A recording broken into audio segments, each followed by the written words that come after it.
meeting in at least two places this morning. Some of our members are at First Congregational of Montclair. I will head down to First Congregational after our service here for a panel discussion.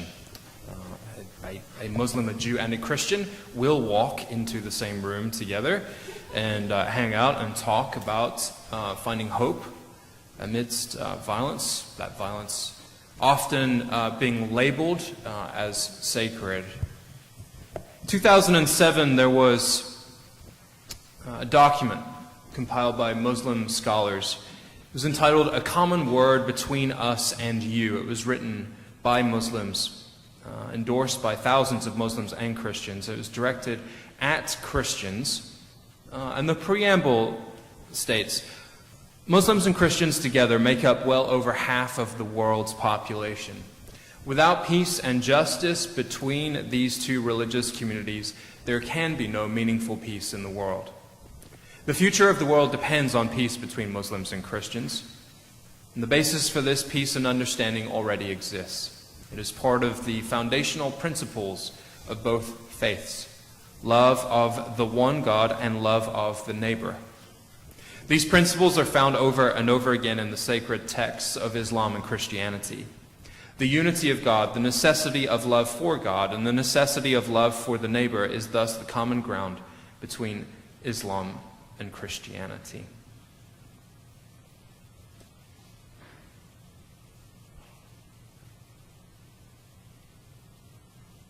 Of course,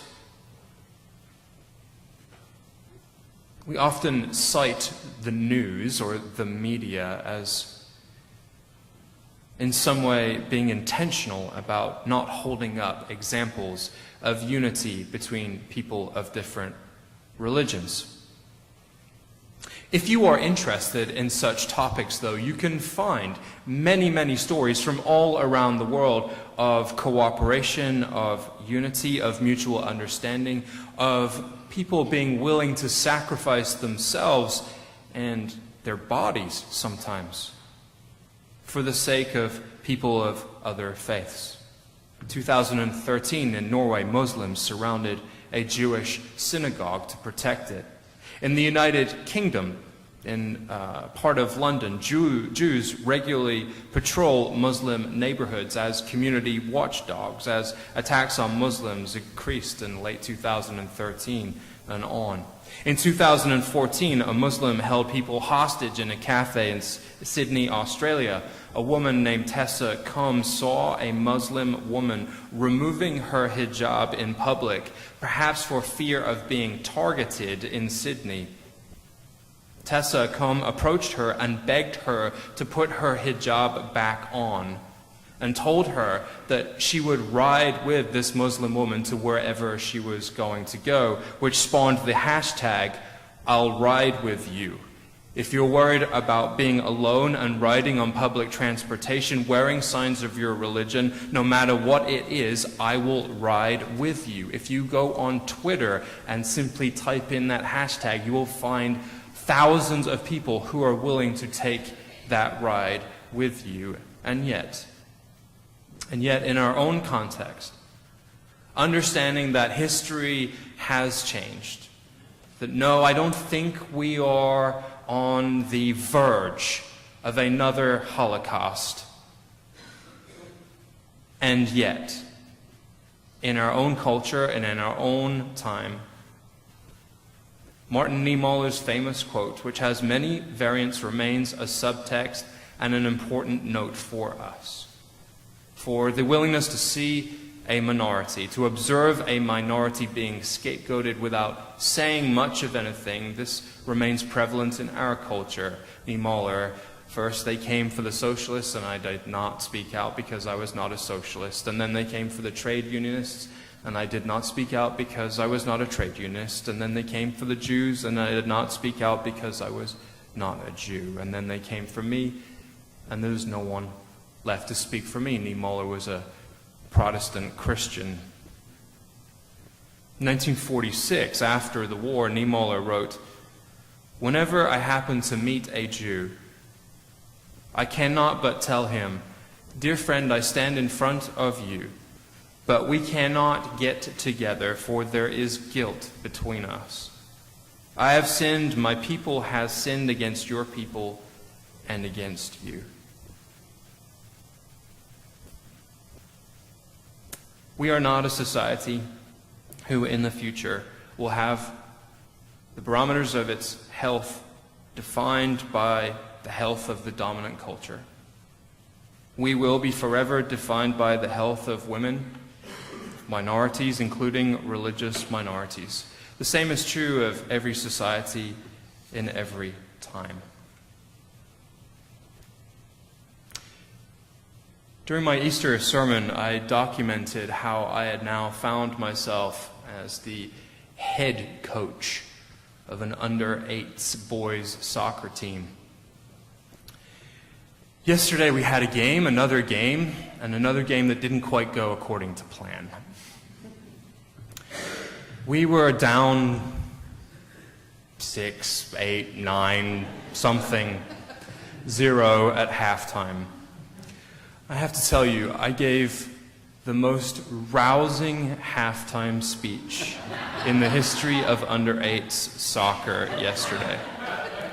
It was brilliant.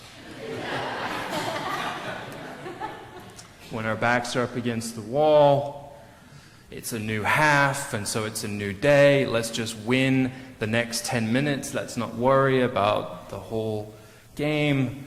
We're playing downhill now. It's true, we were actually going slightly downhill for the second half. And so my boys went back onto the field, and the opposition scored within 8 seconds, twice.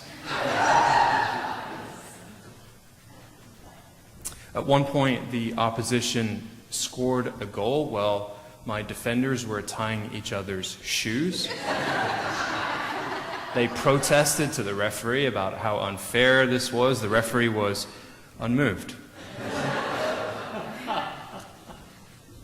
As the game went on, the opposition became more and more boisterous about the lopsided score.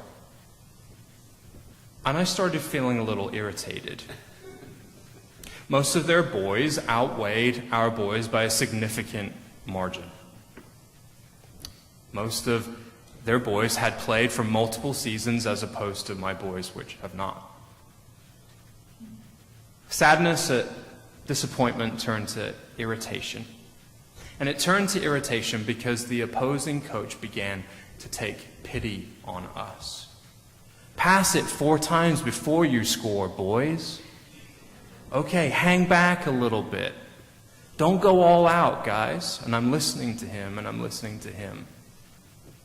And I said, boys, this is not over. We are going for it. And I turned to the other coach and I said, spare me your pity. We do not need it.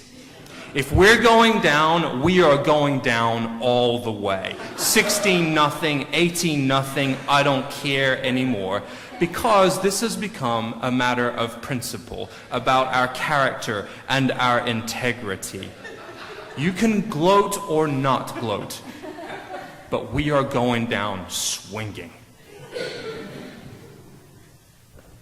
Which led me to a basic epiphany after the fact. I certainly didn't have any epiphanies during the game, but after the fact. Gosh, it must really be difficult outside of a game, like in real life, to feel like you are going uphill all the time. That people are talking about you without understanding you all the time. That people are willing to knock your good name for some good fun all the time. It is astonishing in our culture how Muslims and indeed Mexican Catholics have been scapegoated. It is astonishing how so many have had their name run through the mud and not publicly turned to anger. in an under-8 soccer game, I was starting to move towards anger. I restrained myself, but I was starting to turn that way. But now people in our broader culture have resorted to that age-old practice of peacemaking.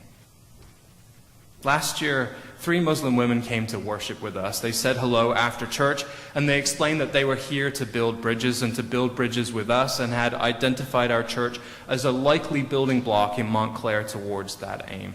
It is astonishing that on May 1st, now 2016, we find ourselves today working on a multi-faith program with the Peace Islands Institute. It was a beautiful thing yesterday to see our Union Kong children playing with a refugee family in Anderson Park. Thank you, Karen, for setting that up. It's happened the past 2 Sundays. Frisbee and soccer games have broken out with people of Syrian origin. I stood there yesterday aghast at the beauty, not aghast, my mouth agape, at the beauty of the moment.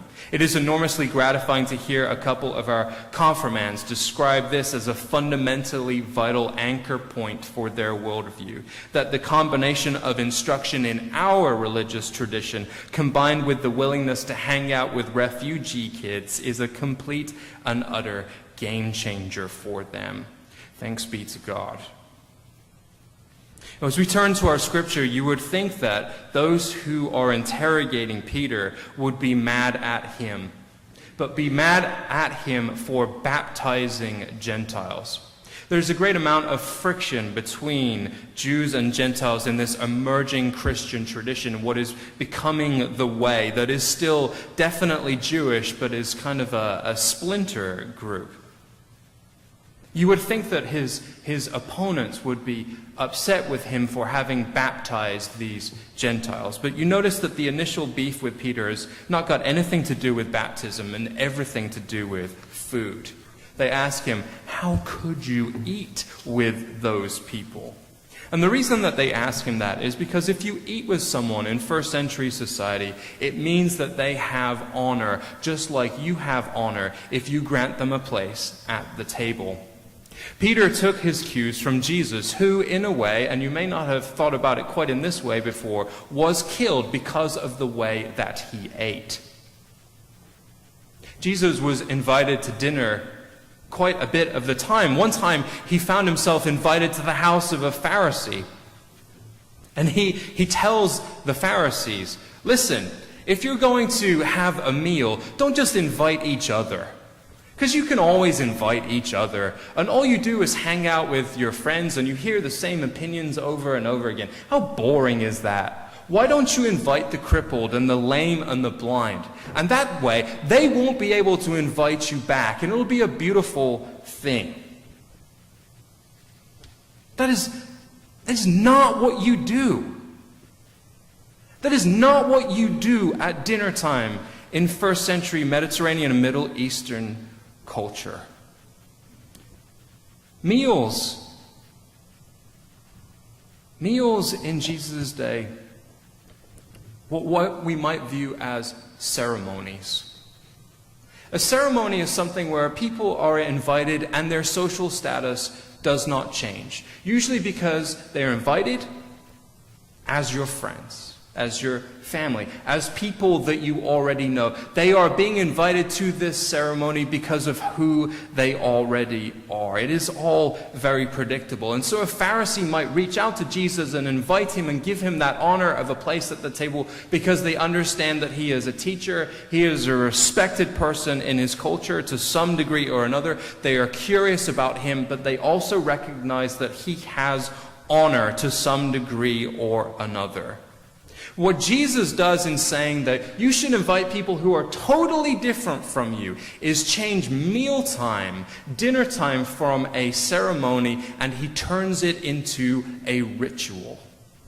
In 2 weeks, we will have Confirmation Sunday, which is a ritual in our tradition. It means that the status of our 8th graders changes, if they want it to change, from confirmands to full members of the church.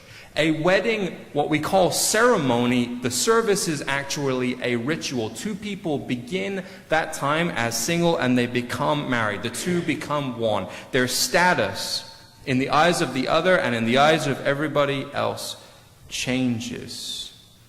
In Jesus' day, you eat with people who share your values.